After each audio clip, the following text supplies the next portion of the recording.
विद्यार्थियों, आज की वीडियो में बताएंगे दो चर वाले रैखिक समीकरण का बीजगणितीय विधि में लुप्तीकरण, जिसको विलोपन विधि कहा जाता है, इस विधि से हम कैसे समीकरण को हल करेंगे। तो यदि कोई दो चर वाला रैखिक समीकरण का युग्म का मानक रूप दिया हुआ है तो पहले उसको हल करके दिखाते हैं कि कैसे समीकरण को हल करेंगे लुप्तीकरण यानी विलोपन विधि से। तो इसके लिए सबसे पहले यह समझना होगा कि लुप्तीकरण जो विधि है ये क्या है, विलोपन विधि क्या है। तो हम जानते हैं कि समीकरण को हल करने के लिए सबसे पहले यह समझना होगा कि समीकरण हल करना है तो इसमें चर का मान निकालना है, और दो चर इसमें है तो दोनों चरों का मान एक साथ नहीं निकलेगा। दोनों चरों का मान पहले x का निकालेंगे, उसके बाद y का निकालेंगे। तो जब हम चरों का मान निकालेंगे समीकरण को हल करने के लिए तो एक चर को इलिमिनेट करना होगा, हटाना होगा, यानी विलुप्त करना होगा, यानी लुप्त करना होगा। इसीलिए इस विधि को लुप्तीकरण विधि कहा जाता है, यानी विलोपन विधि कहा जाता है। अंग्रेजी में इसको कहते हैं इलिमिनेशन मेथड, यानी एक टर्म को इलिमिनेट करना होगा। चाहे तो x को इलिमिनेट करेंगे यानी विलोपित करेंगे या लुप्त करेंगे, या तो y के टर्म को विलोपित करेंगे या लुप्त करेंगे।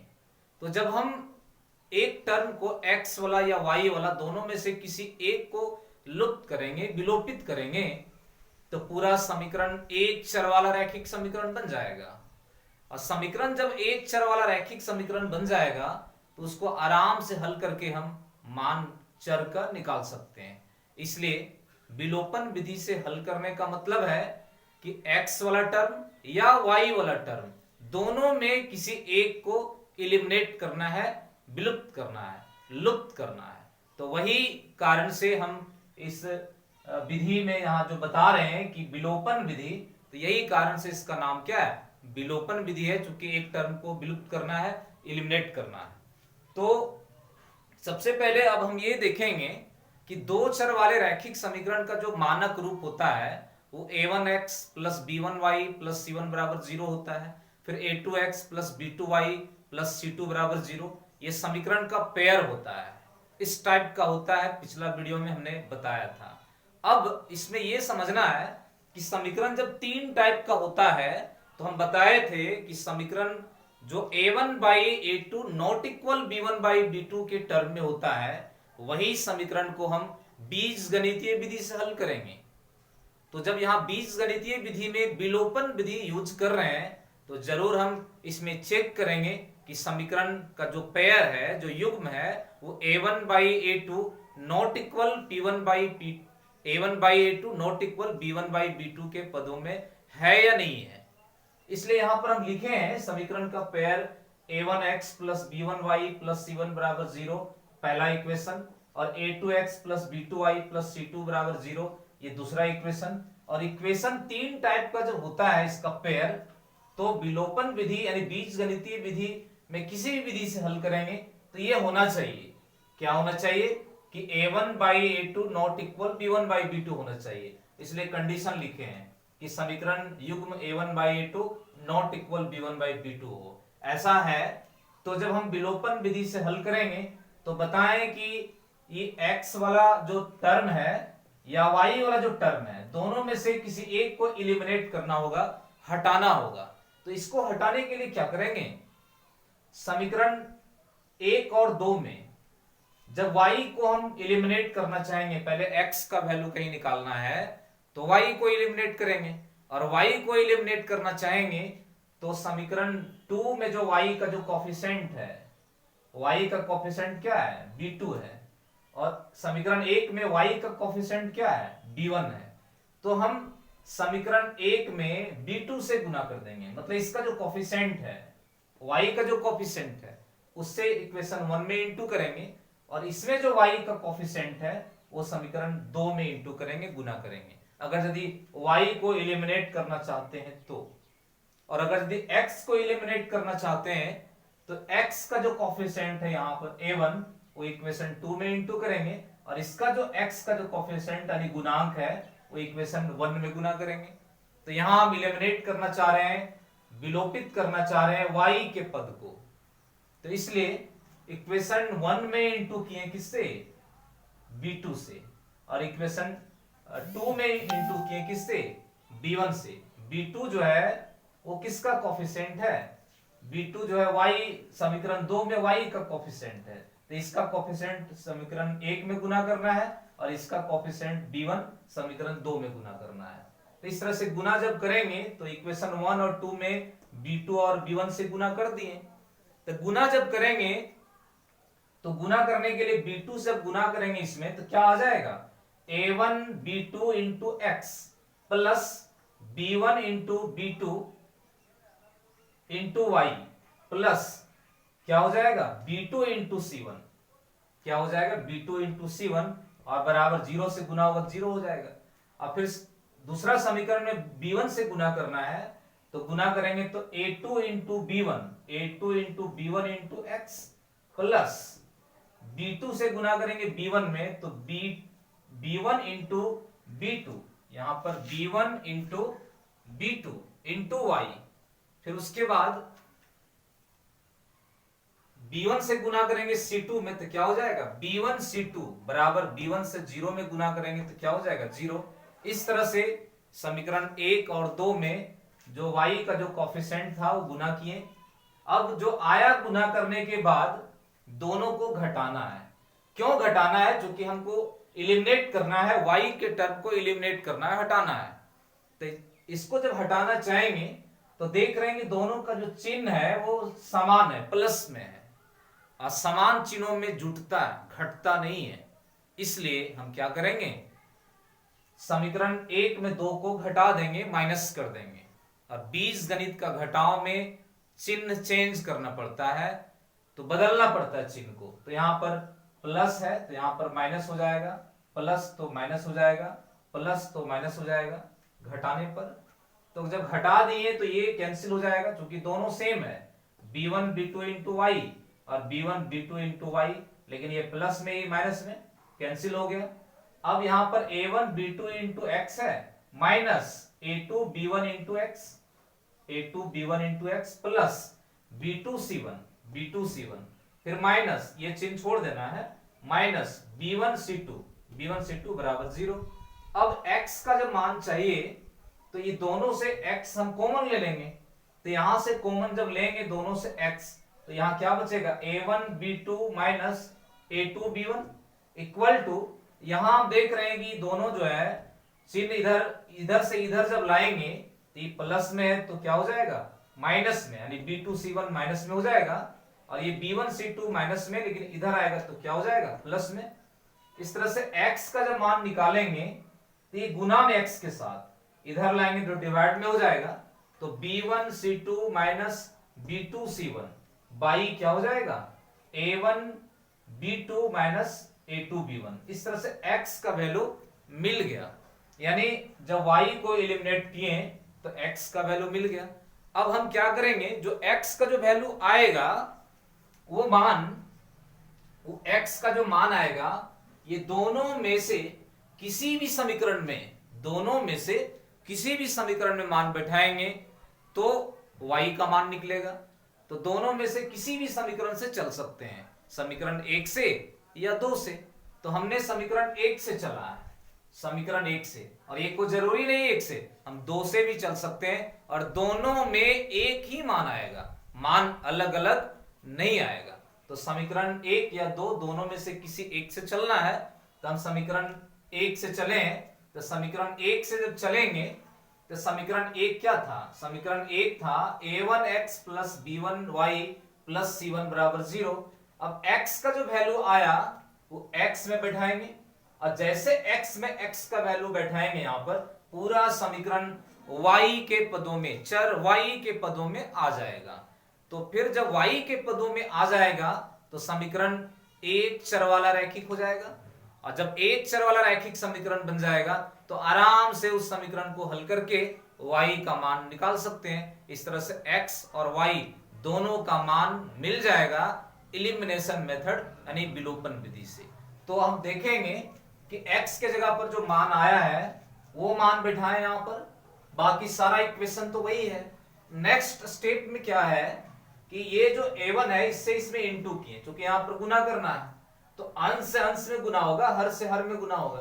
तो हर यहां कुछ नहीं तो 1 है, तो a1 से गुना करेंगे तो a1 b1 c2 हो जाएगा, फिर plus minus minus a1 b2 c1 हो जाएगा। इसे a1 से गुना करेंगे तो a1 b2 c1 बाई यहां पर क्या a1 b2 minus a2 b1 और plus b1 y plus c1 बराबर क्या 0। अब हम लोग को y का मान चाहिए तो b1 y को इधर रखेंगे, बाकी सारा कुछ इधर ले आएंगे। तो c1 यहाँ प्लस में है, ये साइड ले आए माइनस में c1 हो गया, फिर यहाँ पर प्लस में है ये इधर ले आएंगे तो माइनस में a1 b1 c2 minus a1 b2 c1 by a1 b2 minus a2 b1। Next step में क्या है, यहां पर हम भिन्न का घटाव करेंगे। तो b1 y बराबर जब भिन्न का घटाव करेंगे हर में एक है, इसका एलसीएम क्या हो जाएगा a1 b2 minus a2 b1। इससे इसमें डिवाइड करेंगे तो 1 से डिवाइड करेंगे यही आएगा, यानी इससे गुना करेंगे माइनस c1 में तो माइनस c1 से गुना करेंगे इसमें तो यहाँ minus plus minus a1 b2 c1 हो जाएगा और माइनस माइनस फिर प्लस c1 से गुना करेंगे a2 b1 c1 होगा, a2 b1 c1 फिर माइनस का माइनस, इससे इसमें डिवाइड करेंगे। भिन्न का जो जोड़ का और घटाव का जो नियम है कि जो हर है उससे एलसीएम में डिवाइड करना है, तो डिवाइड करेंगे तो 1 आएगा और 1 से इंटू करेंगे, इसमें कोई चेंजिंग नहीं होगा।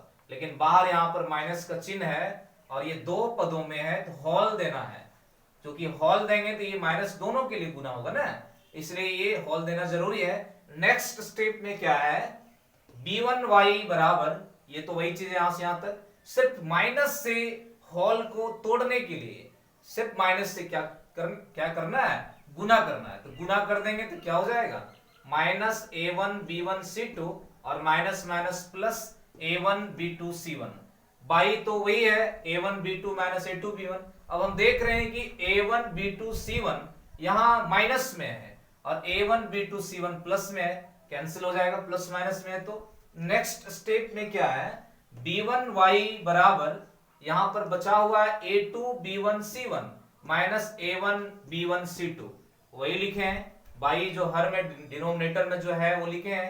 अब हम देखेंगे कि y का मान चाहिए, यहाँ b1 इंटू में है, इसका मतलब है कि अगर यदि यहां से b1 कॉमन मिलेगा, जो बच रहा है क्या बच रहा है a2 b1 c1 और माइनस a1 b1 c2, ये दोनों में b1 देख रहे हैं कि कॉमन मिल रहा है, तो दोनों से b1 कॉमन जब लेंगे तो क्या बचेगा a2 c1 minus a1 c2, denominator में तो वही है। तो b1 यहाँ प्लस इंटू में है यहाँ पर और y के साथ यहाँ b1 इंटू में कैंसिल हो जाएगा। इस तरह से y का जो वैल्यू आएगा वो क्या आएगा a2 c1 minus a1 c2 by a1 b2 minus a2 b1। इस तरह से दो चर वाले रैखिक समीकरण का जो युग्म है उसको हम ये विधि से यानी इलिमिनेशन मेथड से हल करके x का मान और y का मान आराम से निकाल सकते हैं। अब हम एक उदाहरण लेके इसमें समझाएंगे। ये तो बताए थे कि समीकरण का जो पेयर होता है उसका जो मानक रूप होता है उसको हम कैसे हल करेंगे, ये विलोपन विधि से इलिमिनेशन मेथड से।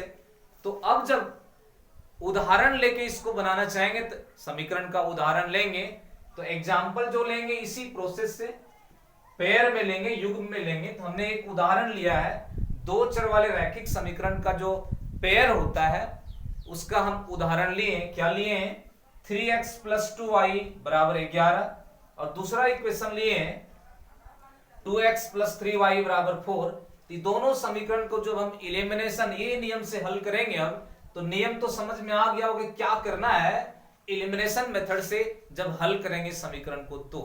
तो अब क्या करना है जो बताएं कि y को इलिमिनेट करना चाहते हैं तो इसका y का कोफिशिएंट यहाँ 3 है और यहाँ समीकरण 1 में y का कोफिशिएंट यहाँ 2 है, तो 2 से इक्वेशन 2 में इंटू होगा और 3 से इंटू होगा इक्वेशन 1 में। लेकिन पहले ये चेक करना होगा कि समीकरण का जो पेयर है, जो युग्म है, वो किस प्रकार का है। तीन टाइप का होता है समीकरण का युग्म।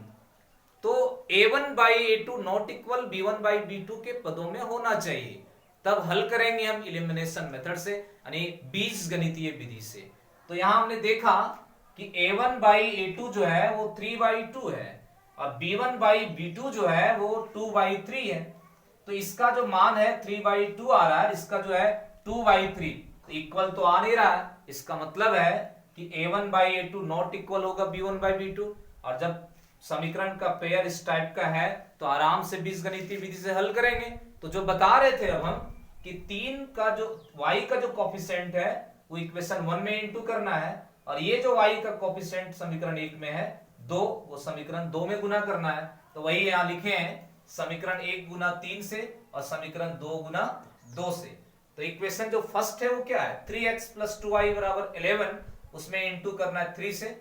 और सेकेंड इक्वेशन जो है वो 3x + 2y = 11, उसमें इंटू करना है 3 से, क्योंकि y को एलिमिनेट करना चाह रहे हैं। तो अब जब इंटू करेंगे 3 से तो क्या हो जाएगा, 3x से 3 में इंटू करेंगे 9x, और यहाँ 2y से 3 में इंटू करेंगे 6y, और ये 11 × 33 होगा। 2 से इंटू करेंगे 4x, फिर 6y, फिर 8 हो जाएगा। उसके बाद बताए थे कि जिसको एलिमिनेट करना है उसका चिन्ह जो है वो एक प्लस में होना चाहिए, एक माइनस में होना चाहिए। तो यहां दोनों का चिन्ह प्लस में था, 6y 6y। इसका मतलब क्या करना होगा, घटाना होगा। अगर यदि